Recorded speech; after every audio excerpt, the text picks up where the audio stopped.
अस्सलाम वालेकुम my YouTube family, welcome back to my channel. कैसे हैं आप सब लोग? उम्मीद है सब ठीक होगा। मैं जा रही हूँ लाहौर आमना अहमद के साथ, क्योंकि मेरी सिस्टर आ रही हैं यूके से। मेरी जो बहन है ना, वो 1 साल के बाद आ रही हैं यूके से। वो शादी करके गई थी, तो अब 1 साल के बाद आ रही हैं Pakistan. I am so excited. मुझसे ज़्यादा तो मेरे बच्चे एक्साइटेड है अपनी खाला से मिलने के लिए। तो आपको पता है कि बहनों का प्यार किस तरह का होता है, चाहे वो मुल्क से बाहर चली जाए, चाहे वो पाकिस्तान में हो। जब शादी करके जाती है ना, तो बहुत ज़्यादा उनकी याद आती है। पूरा ये कह लें कि बचपन जो है उनके साथ हमने टाइम गुजारा होता है। तो इतनी ज़्यादा मैं खुश थी, आप मेरे फेस से देख सकते हैं कि मैं कितनी ज़्यादा खुश हूँ। आमना अहमद यहाँ पे खा पी रहे हैं, साथ ही स्क्रीन भी यूज़ कर रहे हैं। तो मैंने कहा चले मैं भी थोड़ी बहुत स्नैक यूज़ कर लेती हूँ। मुझे ये जो पीनट्स है ना सॉल्टेड में, इतने ज़्यादा मज़े के लगते हैं, मेरे मोस्ट फेवरेट हैं। तो आमना अहमद ने जब भी कहीं ना कहीं अपने लिए चीज़ें लेने जाना है, तो उन्होंने मेरे लिए ज़रूर लेके आना था, क्योंकि उनको पता है कि मामा बहुत शौक से खाती हैं।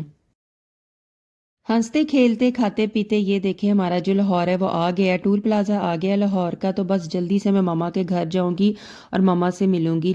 पिछले कुछ दिनों जो हम लोग काफ़ी ज़्यादा परेशान थे, और उससे पहले भी मेरा ना जनवरी के स्टार्ट में भी लाहौर का ट्रिप लगा था। शायद मैंने आपको बताया था कि आमना अहमद नहीं आए थे, मैं अकेली आई थी लाहौर में। दिसंबर का एंड और जनवरी का जो स्टार्ट था ना, वो मेरी फैमिली के लिए और मेरे लिए तो बिल्कुल भी अच्छा नहीं गुजरा। क्योंकि आपको पता है कि जो माँ होती है ना, वो हम सब की जान होती है। अगर उसको कुछ हो जाए तो आंखों के सामने अंधेरा आना स्टार्ट हो जाता है। इसी तरह कुछ हमारे साथ भी हुआ था। मामा के ना दिमाग के अंदर क्लॉट आ गया था, तो उनको 15 मिनट की जो उनकी मेमोरी थी ना, वो बिल्कुल ख़त्म हो गई थी। तो जब उनके टेस्ट वगैरह करवाए, हर चीज़ करवाई, तो पता लगा कि उनका जो हार्ट है ना, उनका एक वॉल जो है ना, वो बंद है। कुछ डॉक्टर्स जो थे वो सजेस्ट कर रहे थे कि आप सर्जरी करवा लें, कुछ कह रहे थे अभी आप सिर्फ 2-3 मंथ्स की ना मेडिकेशन पे रखें। तो अब उनके टेस्ट होते हैं, उनका जो ब्लड है ना उसको थिन करने की कोशिश की जा रही है। तो प्लीज़ आप लोग सब मेरी मम्मा को जो है ना वो दुआओं में याद रखिएगा। और मेरी सिस्टर भी स्पेशल सिर्फ 15 डेज़ के लिए अपनी मम्मा से मिलने के लिए आ रही है, क्योंकि आपको पता है कि दूर हो या पास हो, माँ को कुछ हो जाए ना तो बर्दाश्त नहीं होता। तो वो बहुत ज़्यादा डिस्टर्ब थी। तो हमने कहा चले ठीक है, उसकी जो है ना यूनिवर्सिटी से भी उसको ऑफ था, तो हमने कहा चले वो आ जाए 15 डेज़ के लिए। अगर वो मम्मा से मिल लेगी ना, तो उसको भी ज़रा सुकून मिल जाएगा। जैसे ही घर पहुंची है ना, तो सिस्टर्स वगैरह ने बच्चों के लिए केएफसी मंगवाया था, बस वो मैंने खाया। तो बच्चों को घर छोड़ के मैं आ गई थी सैलॉन, क्योंकि मैंने जो अपने हेयर्स हैं उनको डाई करना था। 7 मंथ्स हो चुके थे जब मैं कराची गई थी ना। तो आप लोगों ने अगर मेरी वीडियो देखी है तो उसमें पता मैंने घर में ही डाई किया था, वो भी बहुत ज़्यादा अच्छा हुआ था। लेकिन इस बार जो है ना रूट्स का और नीचे वाले जो है ना बालों का कलर बड़ा डिफरेंट हुआ हुआ था। तो मैंने कहा खुद करने की बजाय ना इस बार सैलून जाके डाई करवाती हूँ। जब भी आपने अपने बालों का काम करवाना हो, चाहे कटिंग करवानी हो, चाहे डाई करवाना हो, कुछ भी करवाना हो, तो कभी भी रिस्क ना लिया करें। अगर आप खुद अच्छा कर सकते हैं तो अच्छा कर लें, लेकिन रिस्क ना लें। बहुत अच्छे सैलून में जाके भी आप लोग अच्छी सी कटिंग करवाएं, अच्छा सा डाई लें, तो आपकी पूरी लुक चेंज हो जाती है। इसलिए बालों को लेकर तो मैं बिल्कुल भी कोई रिस्क नहीं लेती। विंटर्स में चाहे डाई करवाना हो या फेशियल्स वगैरह करवाना हो, मुझे बहुत ज़्यादा ठंड लगती है। मैं क्या करूँ, तो मैं इन चीज़ों से भागती हूँ ख़ासतौर पे विंटर्स में।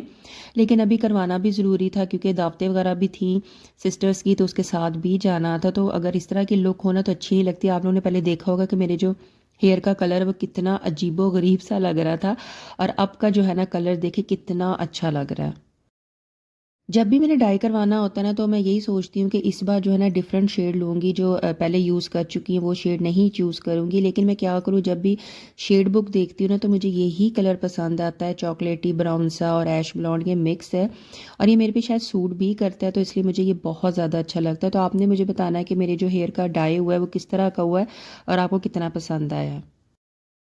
नेक्स्ट डे सिस्टर आ गई थी, और मैंने 2 डेज़ बिल्कुल भी वीडियो नहीं बनाई। सारा टाइम अपनी सिस्टर को दिया है, क्योंकि यही टाइम होता है जो वापस आपको नहीं मिलता। तो हमने कहा ये 2 डेज़ जो है ना, हम बिल्कुल भी कोई वीडियो नहीं बनाएंगे, कुछ भी नहीं करेंगे, सिर्फ घर पे रह के बातें करेंगे।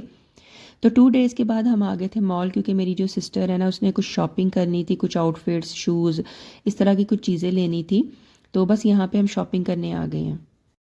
यूरोप के जो कंट्रीज़ होते हैं ना, जैसे से यूके हो गया, अमेरिका हो गया, कनाडा हो गया, ऑस्ट्रेलिया हो गया, यहाँ पे खाने पीने का बहुत ज़्यादा इशू होता है, ख़ास तौर पे हम मुसलमानों को, क्योंकि हलाल का बहुत ज़्यादा इशू हो जाता है। केएफसी हो गया, मैकडॉनल्ड्स हो गया, ये चीज़ें तो वहाँ पे आपको पता हलाल नहीं मिलती हैं। हाँ, उसमें वेजिटेबल बर्गर्स हो गए, फ़िश बर्गर्स हो गए, वो आपको पता हम तो चिकन के आदी हैं, हमें तो ज़्यादातर उसका टेस्ट पसंद आता है। तो मेरी जो बहन थी ना वो पाकिस्तानी खानों से बिल्कुल उदास हुई हुई थी। तो हमने यही कहा था कि जब तक वो यहाँ पे है 15 डेज़ उसको बाहर का जो जो उसका मोस्ट फेवरेट है, ख़ासतौर पे जंक फूड्स, वो उसको यहाँ पे ज़रूर खिलाए पिलाएंगे। लेकिन एक बात ये है कि मैं खुद यूके से रह के आई हूँ, मेरे बच्चे जो हैं वहाँ यूके के ही बॉर्न है, लेकिन जो खाना पीना हमारे पाकिस्तान का है ना वो किसी भी मुल्क में आपको नहीं मिल सकता। जो टेस्ट हमारे पाकिस्तान का है ना वो कहीं पे भी नहीं मिल सकता। बस वहाँ पे गुजारा है, वहाँ पे भी हलाल चीज़ें मिल जाती हैं, लेकिन गुजारा कर सकते हैं, शौक से नहीं उन चीज़ों को खा सकते। चलिए जी, अब आप लोगों को दिखा देती हूँ कि यूके से मेरी सिस्टर हमारे लिए क्या लेके आई है। आपको पता है कितनी ज़्यादा खुशी होती है गिफ्ट्स की, खासतौर पे बच्चों को। और आमना अहमद तो बहुत ज़्यादा एक्साइटेड थे कि उनकी खाला उनके लिए क्या लेके आई है। वो तो चॉकलेट्स को, और आमना तो अपनी मेकअप सेट की किट्स को देख के इतनी ज़्यादा खुश हो गई थी, और अहमद भी इतना ज़्यादा हैप्पी था कि जो जो उसने अपनी खाला को चीज़ें कही हैं वो भी लेके आई, और ड्राई फ्रूट्स भी इतना ज़्यादा था। तो मैंने कहा चले आप लोगों को भी दिखा देती हूँ। सबसे ज़्यादा खुशी तो ये होती है कि आपसे जो मिलने आया है, आप जिसका बेताबी से इंतज़ार करते हो, वो आपके पास आ गया। बाकी गिफ्ट्स वगैरह तो आपको पता है, ये तो चीज़ें चलती चलती रहती हैं। मामा पापा की एनिवर्सरी थी 24 जनवरी को। लास्ट ईयर मेरी सिस्टर यहाँ पे नहीं थी, तो हम सब बहन भाई इकट्ठे थे। हम 4 बहनें 1 भाई हैं, सब इकट्ठे थे। तो हमने यही सोचा था कि इस टाइम को हम बिल्कुल भी वेस्ट नहीं करेंगे। इस दिन को हम इतना ज़्यादा एंजॉय करेंगे क्योंकि मामा भी बहुत ज़्यादा हैप्पी हैं। ये देखिए मामा किस तरह से स्माइल कर रही हैं। आई लव यू मॉम, आप मेरी ज़िंदगी हो। तो आप लोगों ने भी मेरी मामा के लिए ज़रूर दुआएं करनी है कि अल्लाह ताला उनको सेहतमंद और तंदुरुस्ती दें। और वो सब अपने बच्चों को देख के बहुत ज़्यादा हैप्पी थी यहाँ पे। मेरे जो पापा है ना वो यूके में होते हैं, वो इस टाइम वीडियो कॉल पे थे, तो बस उनको भी विश कर रहे थे और मामा को केक खिला रहे थे।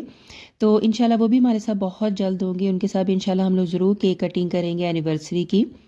और मामा के लिए हम लोगों ने एनिवर्सरी डिनर भी रखा था, उसकी वीडियो आपको इंशाल्लाह नेक्स्ट वीडियो में मिलेगी। तो उसके लिए सबसे पहले मेरे चैनल को सब्सक्राइब, वीडियो को लाइक कर दें। अपना ख्याल रखें, मुझे दुआओं में याद रखें। अल्लाह हाफिज़।